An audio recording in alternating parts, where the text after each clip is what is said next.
Today, it's called From Stairway to Altar. So when you think of stairway in the Bible, what are you thinking of? Jacob's ladder. So we're going to go over Jacob's ladder today. That's part of it. But our lesson today, the theme of it is that God is present in the lives of those he works in and through to accomplish his will. Do you guys believe that? Okay, well, let's find out. Our topic today, of course, is God's presence.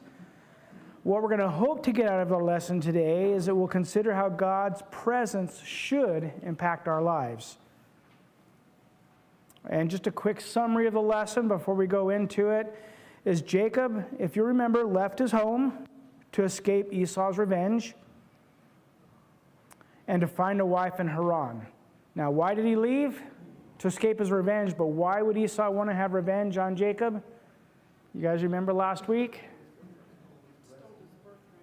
Sold his birthright. What else?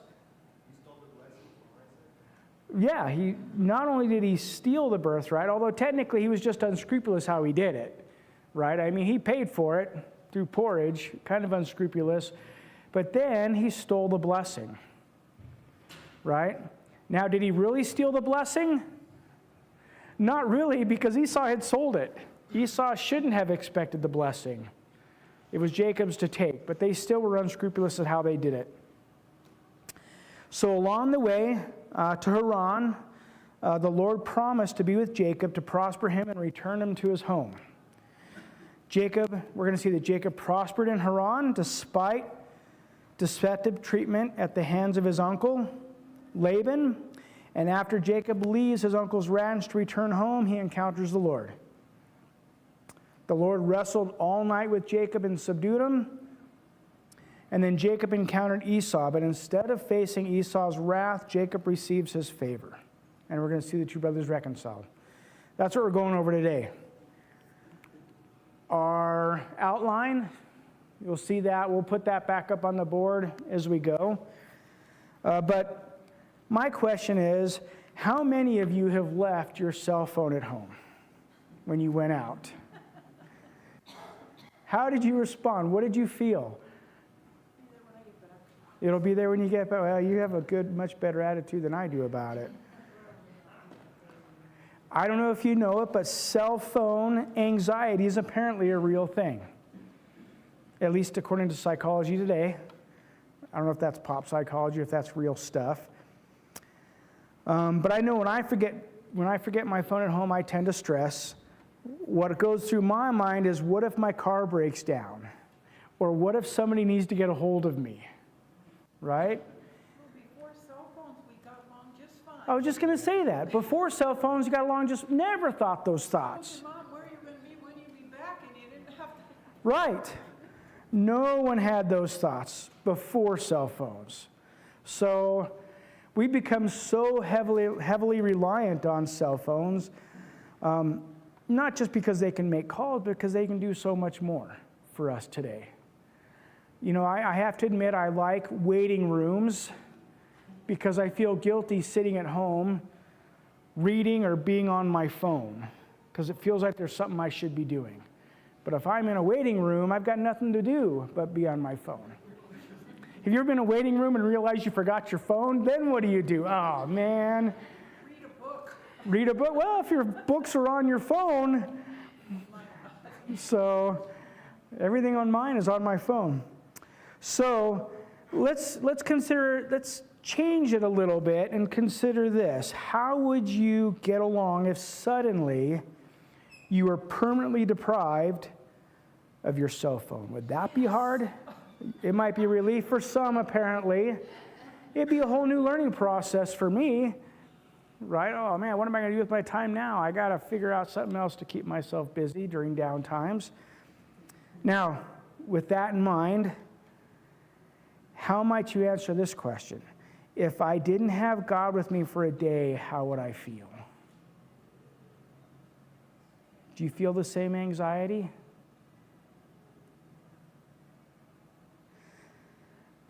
Not really an answer I expect to hear, more rhetorical, but it makes you think about where your priorities are, right? Would you feel such anxiety about God like we do about our cell phones? Perhaps we live with the knowledge of God, but without a daily reliance on him. Something to think about. I'm guilty of going through the whole day and not really thinking about God other than praying in the morning. I don't know if you guys are like that, but hopefully this lesson will get us to think about our reliance on God versus the other things in our life. So moving on.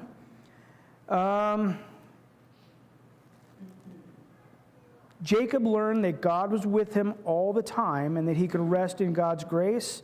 And God's dealing with Jacob helps us to understand God's presence with us. How do you guys secure your homes at night? What's that? Lock the door. Lock the door, right? Maybe put a bar on the door, whatever you want to do.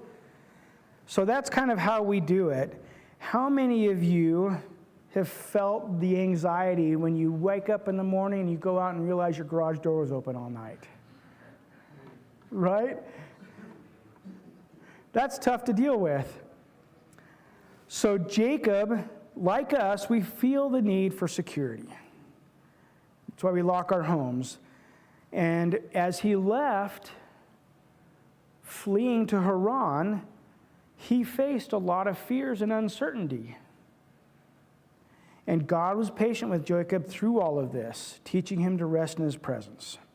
So God's dealing with Jacob helps us to understand God's presence with us, and that's what we're going to deal with today. So on our first point, Jacob journeys to Abraham's homeland. So we're picking up today after last week when we saw that Jacob is fleeing from Esau because he fears for his life. Jacob had deceived his father to obtain his blessing. We can't really excuse Jacob for deceiving his father, but some of the blame has to fall on Esau, right? I mean, Esau knew what he was doing when he sold his birthright. Because of that happening, Esau's hatred of Jacob was not really justified. All that was left for Esau was a blessing for a profane person. He did not get a blessing from his father like he thought he should have. The Edomites, Esau's descendants, would live in a land less fertile than Palestine or Israel, the promised land. Also, Esau would live by force, being subservient to Jacob, and be restless. And we saw the same result with Ishmael back in Genesis 6, that he would live in enmity with his brothers. We see the same thing with Esau. Now, Esau personally would not be subject to his brother. We'll see that they come back and the relationship is reconciled, but his descendants would be. They were tributary to the Israelites until the reign of Joram, when they revolted and established a kingdom of their own. 2 Kings and 2 Chronicles, if you want to look that up. Eventually, the descendants of Esau would intermarry with those of Ishmael and the sons of Keturah. Now, in fact, immediately Esau marries his cousin Ishmael's daughter, hoping to get favor with his father.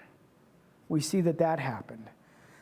Now, it's interesting that Esau would think he would get favor with his father because he joined the unchosen line of Ishmael, attempting to please Abraham at a human level, with no spiritual regard for the covenant God made with Abraham and his father Isaac.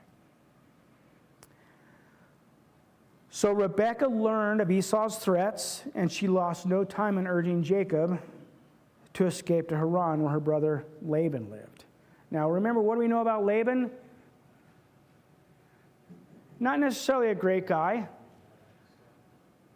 We know that when Abraham's servant came looking for his wife, and he showed up in Haran, Abraham's homeland, and Laban sees all this money that Abraham bestows on his daughter, and he's interested because of all the money, all the glamour and the glitz of it.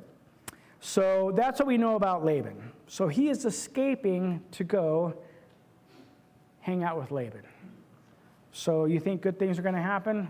They don't. Good things don't happen. Let's see. So Rebekah told Isaac that she was disgusted with Esau's pagan wives. Remember, Esau just married some pagan wives, and she urged Isaac to send Jacob to Haran to obtain a believing wife. How would you describe Jacob's relationship with God at this point?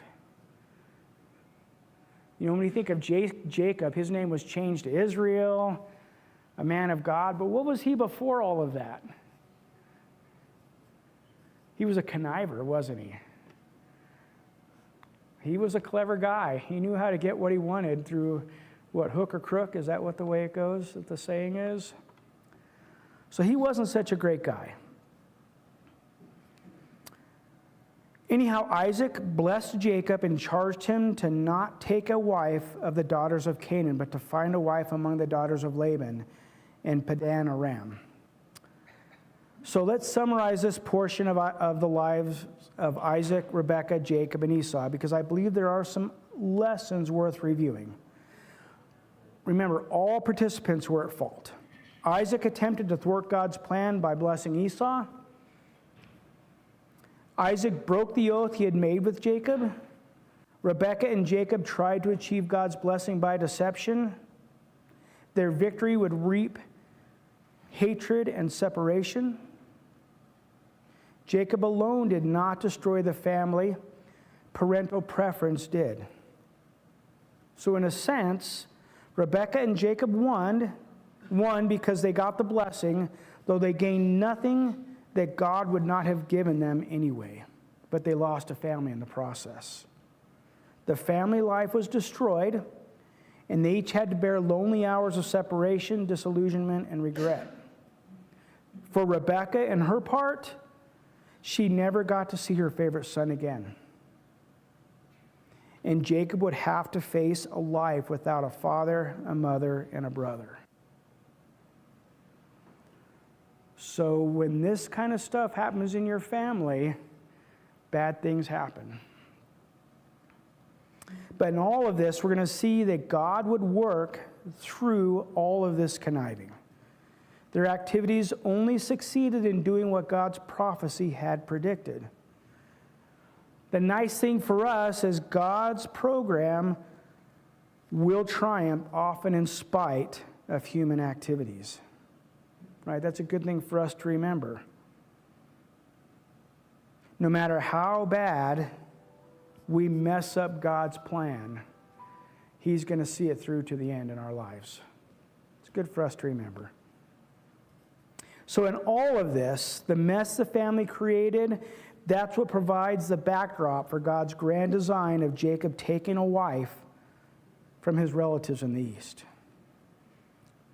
So when Isaac had remained in the land, whereas Isaac had remained in the land while Abraham's servant had gone to find and fetch his wife, Jacob's journey was necessitated by the imminent danger of being killed by his angry brother and to find a wife. So he leaves the land whereas his father stayed. Moreover, in all of this, we're going to find that God deals with Jacob severely for his treachery. So Jacob doesn't get out of this scot-free. God is going to deal with him. And He's going to deal with him at the hand of his uncle, Laban. So as we finish chapter 27, we see that the passage begins the transition into the stories of Laban. So beginning in chapter 28, we see that God pronounced the blessing of the Abrahamic covenant on Jacob, and that's verses 1 through 4. So we're going to go to the next part of our slide. God assures Jacob of His presence, Genesis 28, 10 through 22. So we're going to pick up in verse 10, where Jacob went from Beersheba and journeyed towards Haran. He was heading in the right direction, even though he was running away from Esau. The Lord overruled for good in Jacob's race to escape death. So Jacob travels 60 miles from Beersheba to Bethel. It's a 3-day trip, and that's verses 11 through 19.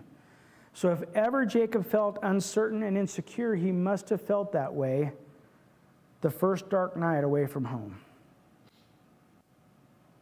What do you guys think? Being away from home, first time in your life, on the run from your brother, you think he felt a little bit insecure about his future? Really, for the first time, he was on his own. And God uses this as a time for him to grow with him.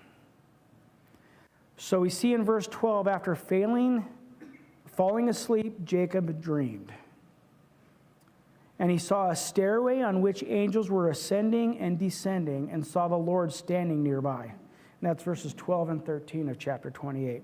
By the way, keep your Bibles open. We have so much to cover, we won't get a chance to read a whole lot. So you'll just have to follow along as I give you the verse.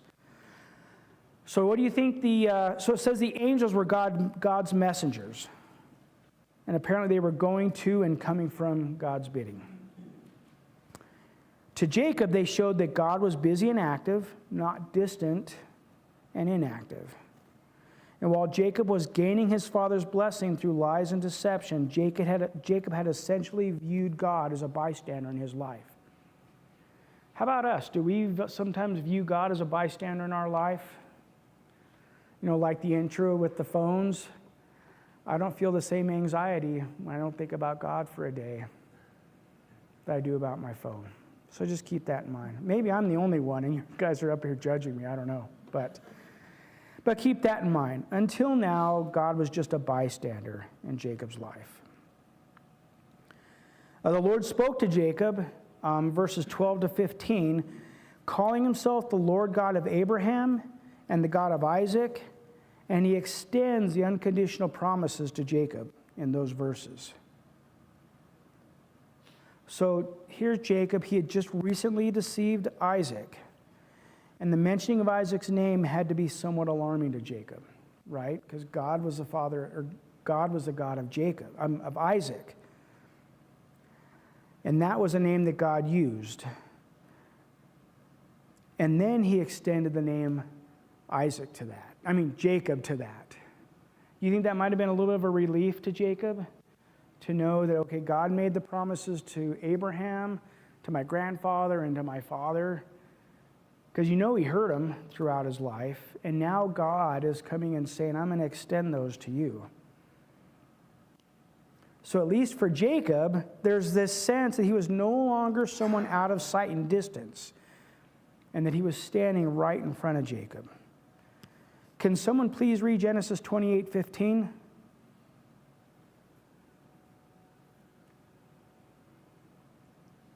I am with you and will watch over you wherever you go, and I will bring you back to this land.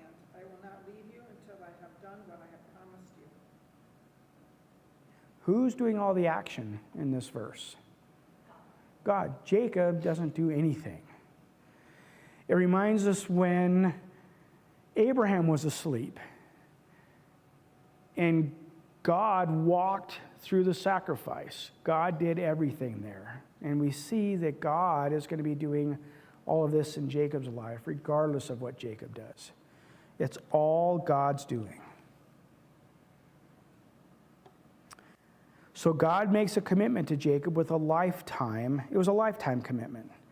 Jacob, awaking from his sleep, recognizes that God was present in that place. That's in verse 16. And Jacob said, how dreadful is this place, in verse 17.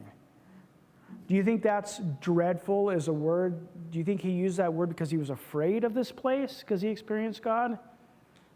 No, it wasn't. The Hebrew word for dreadful here means that which excites reverence and awe. So Jacob trembled in awe of God. And God's promise and presence were beginning to become real to Jacob. So he named the place Bethel, meaning the house of God, because God was there. So when you see Bethel Baptist Church or whatever, which is a common name, it just means the house of God, or God is present there. So Jacob then set a stone for memorial of his experience and made a vow to God. In verse 20, we see that Jacob makes a vow saying, if God will be with me and keep me in this way that I am going, and give me bread to eat and clothing to put on, so that I can come back to my father's house in peace, then the Lord shall be my God. And this stone which I have set as a pillar shall be God's house. And of all that you gave me, I will surely give a tenth to you. So this is the first recorded confession of Jacob in the Bible. It's a vow and a tithe. So this is the first actual confession we see by Jacob that God, my Father, is important to me. So we see some growth already in Jacob as he's fleeing to the land of Haran. So Jacob's vow showed his dependence on God.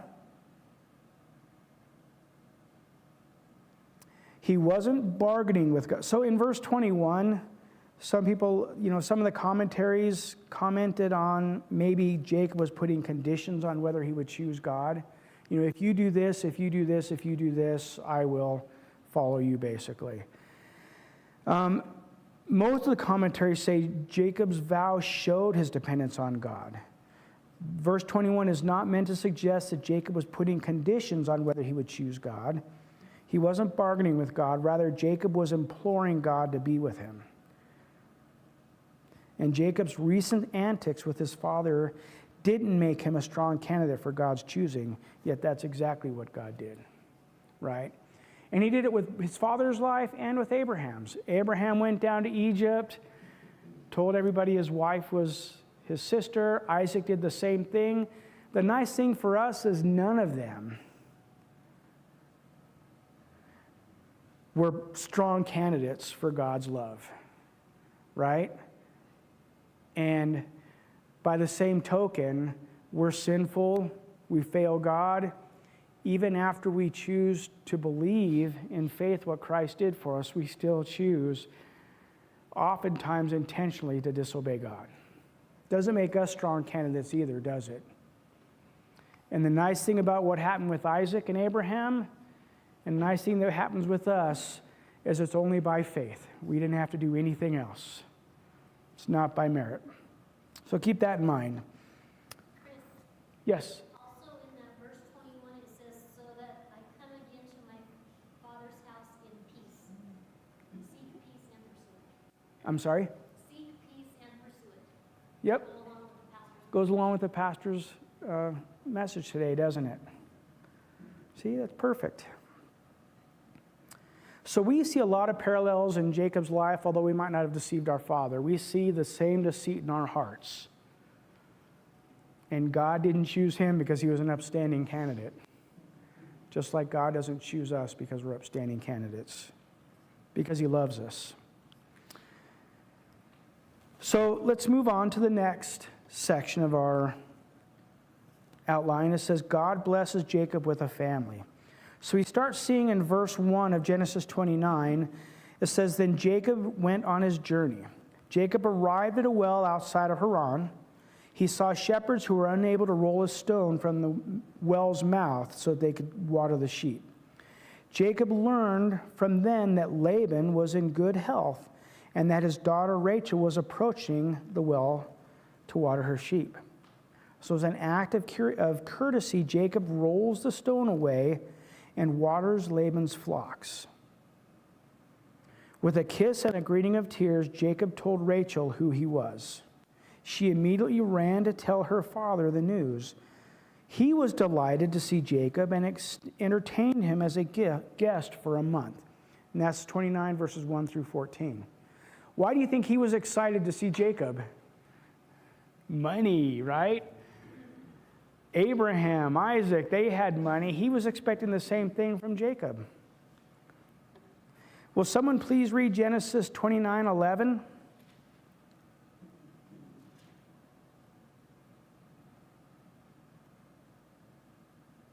Then Jacob kissed Rachel and lifted his voice and wept. Oh, will you read 12 also, please? Then Jacob kissed Rachel and lifted his voice and wept. Jacob told Rachel that he was a relative of her father and that he was Rebekah's son, and she ran and told her father. So what would be some of the reasons for Jacob's tears? Keep in mind, he's just been on a 500 plus mile journey. Keep that in mind.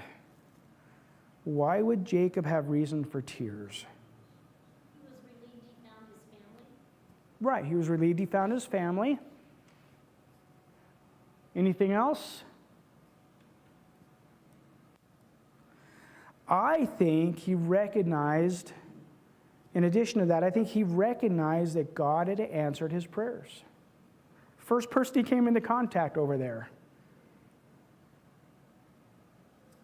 So the pressure of wondering if the journey would be profitable, it's all over. He probably had been wondering for a while. That's 500 miles walking, that's a long time to think.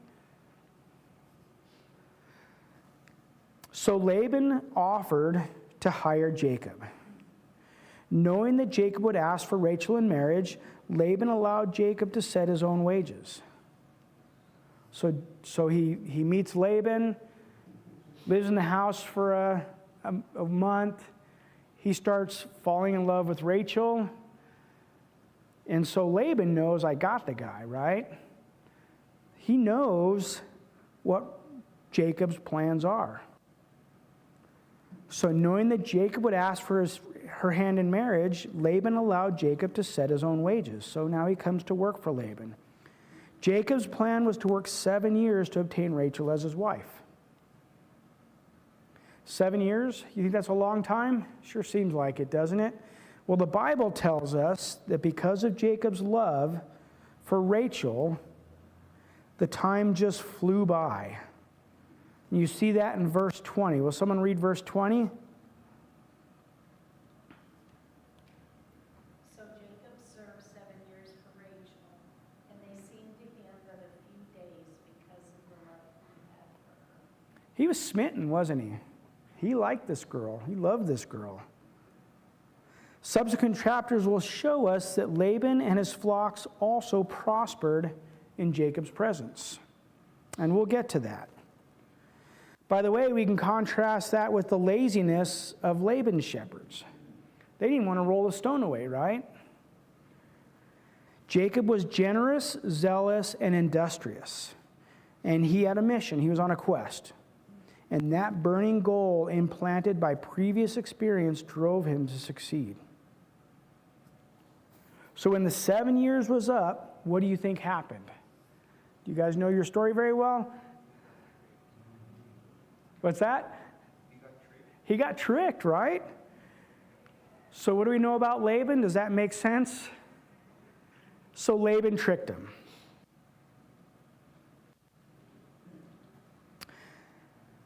The next morning, so Laban sends Leah, and the next morning Jacob demanded his wife, referring to Rachel, and that's in verse 21.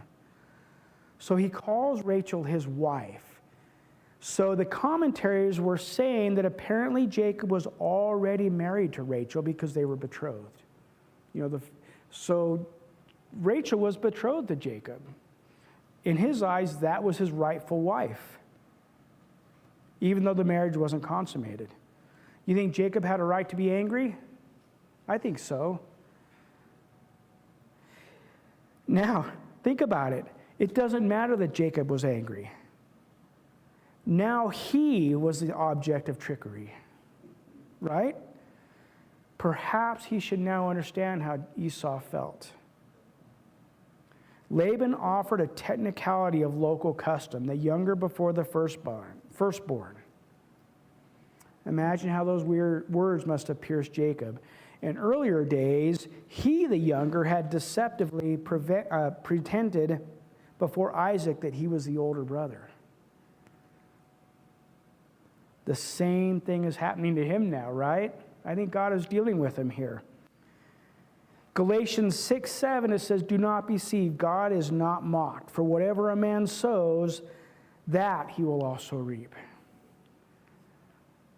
Jacob is reaping the whirlwind, right? Live by the sword, die by the sword. That's one of our words we use in it today. Well, Jacob is now experiencing this. So Laban said it was not customary to give the younger daughter in marriage before the older daughter. So Jacob agreed to 7 more years of labor as the price for Rachel. So he's been deceived into 7 more years for Laban. And unfortunately for Leah, Jacob loved Rachel more than Leah. In Laban, Jacob met his match and his means of discipline by God. Jacob had deceived his own brother and his father, and now he was deceived by his mother's brother. And it turns out that 20 years of drudgery, affliction, and deception lay ahead for him. He will have spent a total of 20 years dealing with this. Through Laban, he received his own medicine of duplicity, but Jacob's tenacity shows that he counted these as minor setbacks. And during these years, God took him, developed his character, turned the fruits of his deception into a blessing. And then he built the promised seed of the nation of Israel through Jacob during these days. So we see in verses 31, 32, if you look at those, that Jacob started a family with Leah and Rachel was barren. God opened Leah's womb because she was unloved, and she ended up with 6 sons and a daughter. Leah also gave Jacob her maid, who bore Jacob 2 sons. Rachel, being barren, also gave Jacob her maid, who bore 2 sons. Now, in verse 23 through 24, we see that God finally answers Rachel's prayer and bore to him a son named Joseph. Is the timeline making sense? We think of Joseph going down to Egypt. We're seeing all these sons born, and then Joseph. Those other sons that were born, they're going to make up the 12 tribes of Israel. The book doesn't go into each of the sons, unfortunately, because there's interesting things about those sons. But altogether, Jacob had 11 sons in total, while in the land of Haran with Laban. And he would eventually have one more son. Do you remember the name of the other son? Benjamin, right? He'll have one more son with Benjamin. So at this point in Jacob's life, it's been about 14 years and about a month since he has worked for Laban. Now it's time for Jacob to return home to his land. He's completed his commitment to Laban, and as we look at the next part of our outline, we're going to see how this separation from Laban takes place. It doesn't happen immediately. He's sticking around a little while longer. So now we're going to look at how God blesses Jacob with wealth. This is a really interesting section that unfortunately we don't have a lot of time to go through. But after Joseph's birth, Jacob starts thinking about returning to the promised land. And he asks Laban and says, hey, let me go. He says, I've fulfilled my obligation to you and would like to return to my homeland. And so Laban at this point asks Jacob, what should I give you as wages? Since Jacob had been instrumental in the exponential growth of Laban's wealth. One thing it's not obviously apparent, but Laban was struggling before Jacob came. Had small herds. With Jacob managing all of that, he became very wealthy in the land. And so Laban knew it was because of Jacob that he had grown wealthy. And he acknowledges this to Jacob in verse 27. If you look at 27, you'll see that, where he acknowledges that.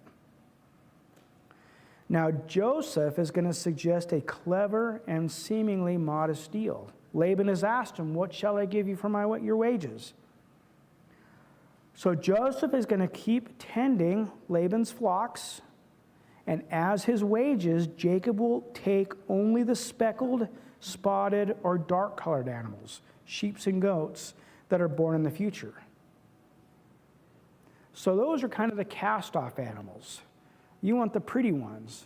All black, sign of good fortune in that culture, and the white ones. You don't want the spotted ones. So that's what Jacob suggests. What do you think Laban's response is? Solid colored animals are going to stay with Laban. And he goes out and he looks at his flocks, and Jacob has been managing his flocks. What do you think he sees? A bunch of white and black. Very few speckled. Very few miscolored sheep and goats. So Laban looks over his beautiful flock, and he knows that the rarer ones were the multicolored ones. And Laban decides he's going to try to outsmart Jacob. And he says, you know, Jacob, that sounds like a great deal. Because he's looking out at his flock thinking, I'm going to get all of them, and Jacob's only going to get a couple. I'm making out on this deal. So Laban agrees to that deal, thinking the odds are in his favor. But that same day, Laban removes all the existing spotted and streaked animals and puts them under his other son's care for a 3-journey day away. So Laban says, yeah, I'm going to make that deal with you. And then on the side, he grabs his sons and says, hey, take the speckled ones away. Go take them away from my fields. So he's totally trying to deprive Jacob here, isn't he? So this leaves Jacob with mostly solid colored animals to breed from. When Laban changed his agreement, the opposite happened, and Jacob still prospered. We see that in verses 31 through 43. Jacob prospers because he uses a clever breeding strategy. We don't have time to go in it, but if you look at it, it's pretty interesting. But it turns out Jacob created a herd through his breeding practices that made all of them speckled. He flipped the tables on Laban. And Laban's herd, with what was left, became weak and feeble. So now Jacob has the whole herd, and Laban's left with practically nothing. How do you think that made Laban feel? Probably not very good, right? So Jacob's prosperity, actually it turns out Laban, because of Jacob, didn't even have to tend to his herds. So Laban has to find out through his sons. When his sons come in and tell him, hey, Dad, all of our herds are speckled now. So Laban is not very happy. As a result, as you would expect, Laban became very unfavorable to Jacob. Can someone read Genesis 31, 3 through 9? And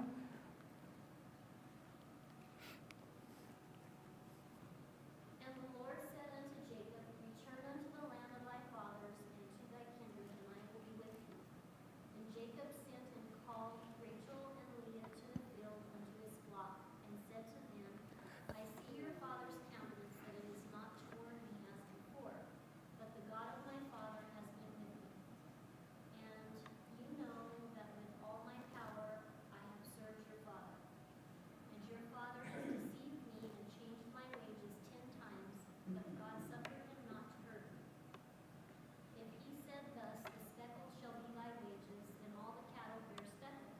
And if he said thus, the mean straight shall be thy hire, then bear all the cattle mean straight. Thus God has taken away the cattle of your father and given them to me. Who did Jacob give credit to for that? God.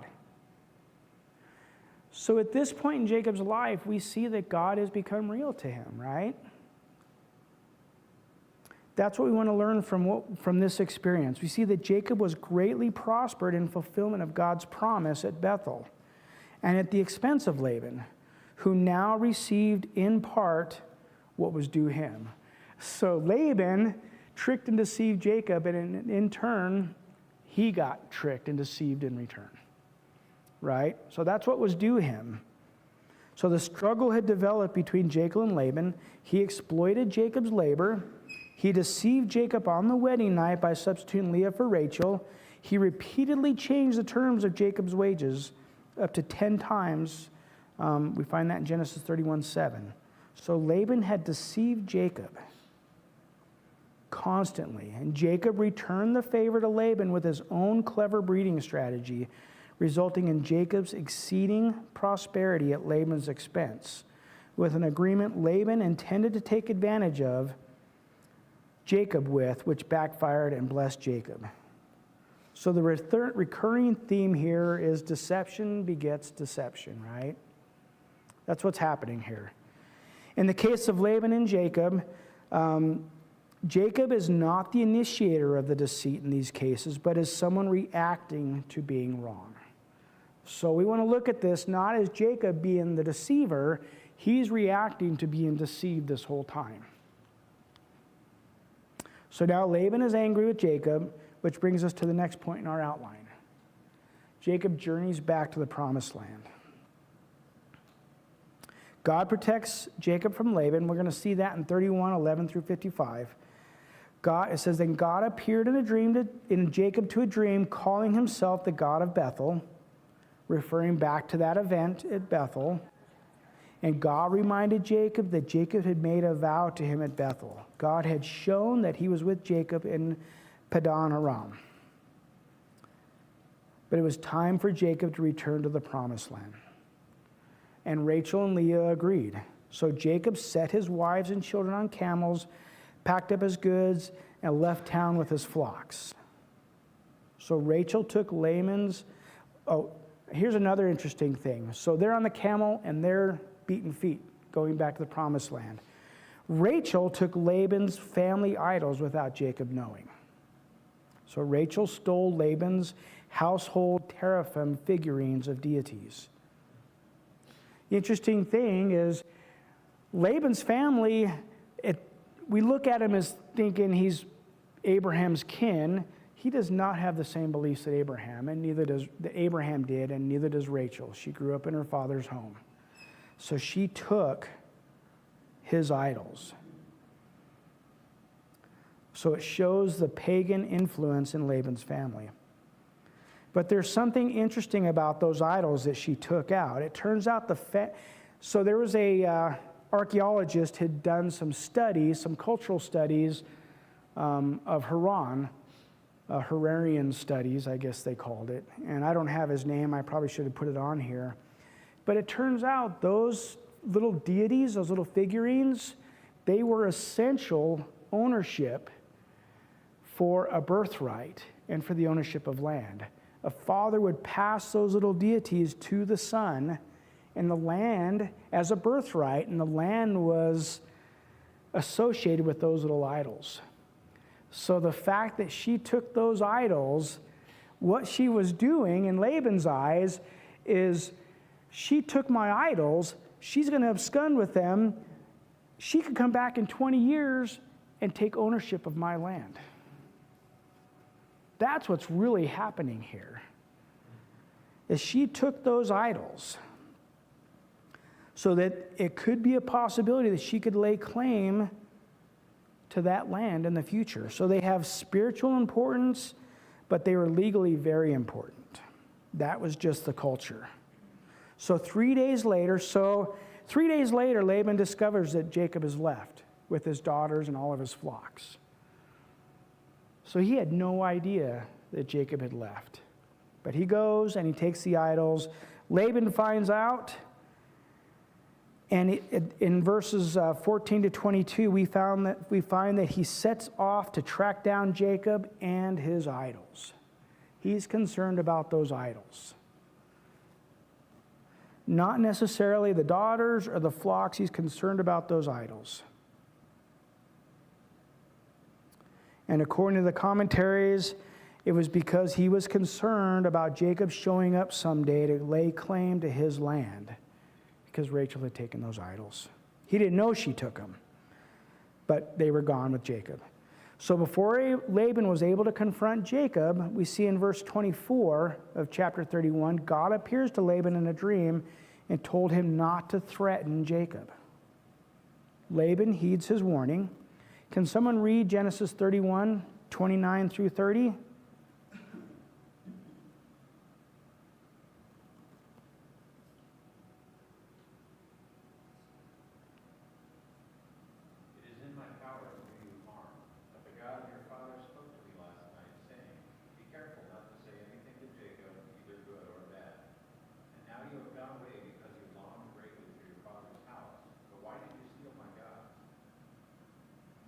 So he's concerned about his gods.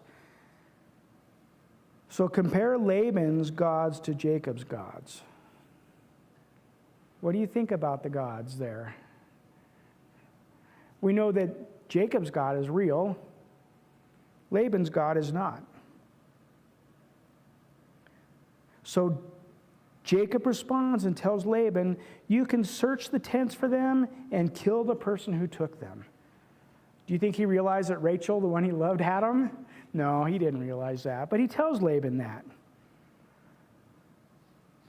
So Rachel hid the idols in a camel's saddle and then sat on them. Laban, when he's looking, doesn't even bother to ask her to get up. She didn't expect that. He didn't expect that from Rachel. So he doesn't ask her to get up, and so they still abscond with the idols. So when the idols don't turn up, Jacob rebukes Laban and reiterates that he had faithfully served Laban for 20 years, even though Laban had been unfair with Jacob, or with him. Jacob credits God, the one of Isaac, who caused fear with keeping him from losing everything at Laban's hand. So Laban asked for a covenant with Jacob, who then indulged Laban. Why does he ask for a covenant? What do you reckon the terms of that covenant is?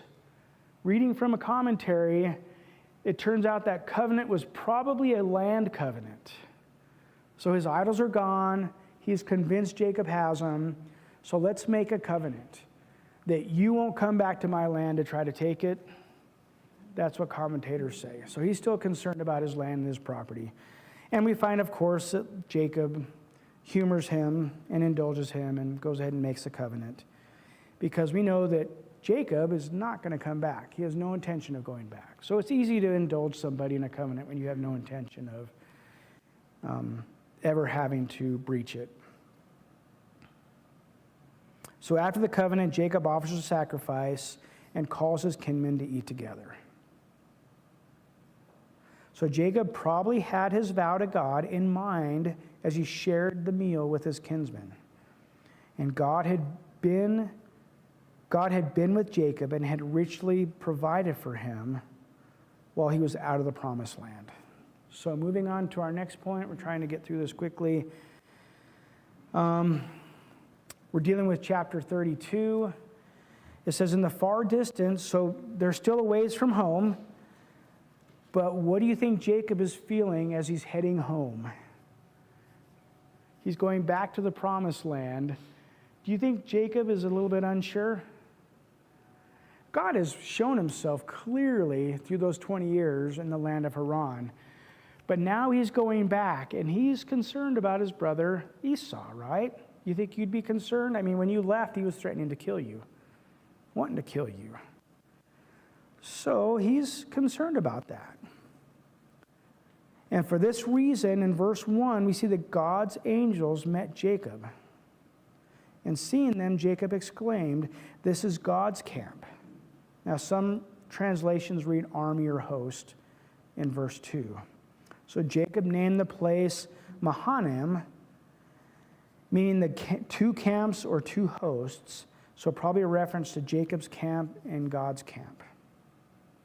So up until this point, God had been working the life of Jacob and protecting him. But apparently the message of God's protection didn't quite seem to get through into Jacob's skull, right? Because he's still concerned about Esau. And we're going to see him do some things which, after all the protection Jacob had had, you wonder, why in the world would you do this? Why would you not trust God? But we're going to see he does some things here. So what he does is he devises a plan to salvage something if Esau fell on him in anger or fury. You guys remember what he does? Or you guys know what he does? He divides his family into groups. He divided his people and animals into two companies, hoping that one group could escape while Esau was attacking the other one. He also prayed to the God of his grandfather Abraham and his father Isaac. And he reminded God of God's command to return to Canaan and God's promise to deal well with him. During this prayer, he confessed that he was not worthy of God's kindness and faithfulness, which is odd to me because he had left his homeland with nothing more than a staff, but was returning with two companies of people and animals. So God clearly blessed him, yet he was still fearful. So he prayed in verse 32:11, "Deliver me, I pray, from the hand of my brother, from the hand of Esau, for I fear him, lest he come and attack me and his mother with the children." That's 32:11. Jacob reminded the Lord that he had promised to make Jacob's seed as numerous as the sand of the sea. That's in verse 12. So after praying this, Jacob launched the plan to appease Esau. He took goats, sheep, camels, cattle, and donkeys and set his men out with each group as the appeasement gift for Esau. Jacob thought these groups sent separately would impress Esau and pacify him. The future nation of Israel, another thing that might be worth pointing out is that Jacob, I keep saying it, had not learned that God would have delivered himself without such gifts. And if you look at the nation of Israel, they have a history of not learning that lesson, that God would deliver them, and not by giving tributary to the enemy. Because we see throughout the nation of Israel, its history, they're constantly giving tributary to other nations to keep themselves from being attacked. So it's a lesson that Israel never learns. But anyhow, he sent out all of his people across the brook Jabbok at night, and Jacob was left alone. And starting in verse 24, we see a strange occurrence involving Jacob, where he suddenly found himself involved in a wrestling match with an angel of the Lord. Who do you think that angel of the Lord was? Jesus, right? It was Jesus. Jacob resisted God throughout the remaining hours of the night, and he would not submit to him. So the Lord touched Jacob's thighs and dislocated it. That's 32:25. Jacob had to learn that he was weak and needed to depend on the Lord. Another interesting thing, I don't know what you do with it, but to this day, in Jewish culture, or in Orthodox Jewish culture, they still will not eat any meat from the hip, because that's where God touched Jacob. I just thought that was interesting to know what you do with it once again. So, let's see. So Jacob knew that he was unprepared for his meeting with Esau. He begged.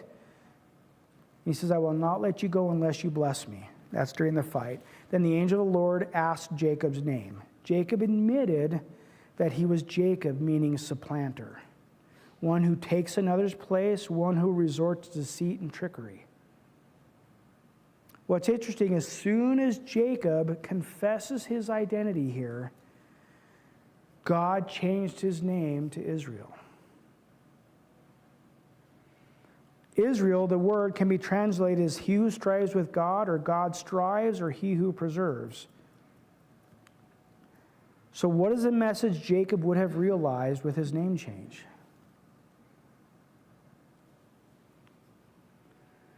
God has done all of this, and now he's saying, you are not a supplanter anymore. Right? I think Jacob has finally learned his lesson about who he really is. So the answer, we'll move on because I think we're running out of time. So God protects Jacob from Esau. So Esau went out to meet Jacob, taking 400 men with him. What would Jacob do? Because he feared Esau, he arranged his household in such a way that he chose that those he loved the most would be the last ones in the lineup and the ones most protected. He had placed the handmaids and the children in front, then Leah and her children, and finally Rachel and her son, Joseph. Look at who he placed in front, Leah. She knew what Jacob was doing. How do you think that made her feel? Pretty bad, right? I'd feel bad. So then Jacob moved ahead of them all to meet Esau. So Jacob bows 7 times out of courtesy and respect towards Esau, as was customary in meeting a ruler. So he was giving him a lot of respect, really trying to appease Esau. So Esau was probably surprised, according to the scholars, at the flood of emotion that overwhelmed him when he met Jacob. Something happened in his heart for which we probably have to confess that the Lord changed Esau's heart. Jacob and Esau kissed and hugged. Esau's old resentments and bitterness vanished, and he and Jacob were reconciled. So Jacob had tried to buy Esau's favor and forgiveness with gifts. But we have to remember, even in our own life, forgiveness and love cannot be purchased. God had changed Esau's heart. So Jacob made an offer to Esau of gifts. Esau accepted the gift, not because he wanted the reconciliation through the gifts, because at that time to reject a gift was be an insult. So he took the gift that Jacob offered him. They had agreed to go separate ways, and we need to end up here. So just really quickly, there's a couple things we probably should have done, but we've got to move through it. But just a couple things. So Israel made an altar to reflect his personal relationship with God. So today we don't build altars and name them after ourselves, but we do have a relationship with God that is personal. So through all of this, Jacob learned that God is real and God was really with him. So some questions to think about as we leave here today. Do we really believe that do we really believe that God is personal and with us in our lives, or do we just give it lip service? Something to think about. How should God's presence with you affect your daily life? And what should you do to heighten your awareness of God's patience with you? Just some thoughts as we leave here today. Think about what we talked about.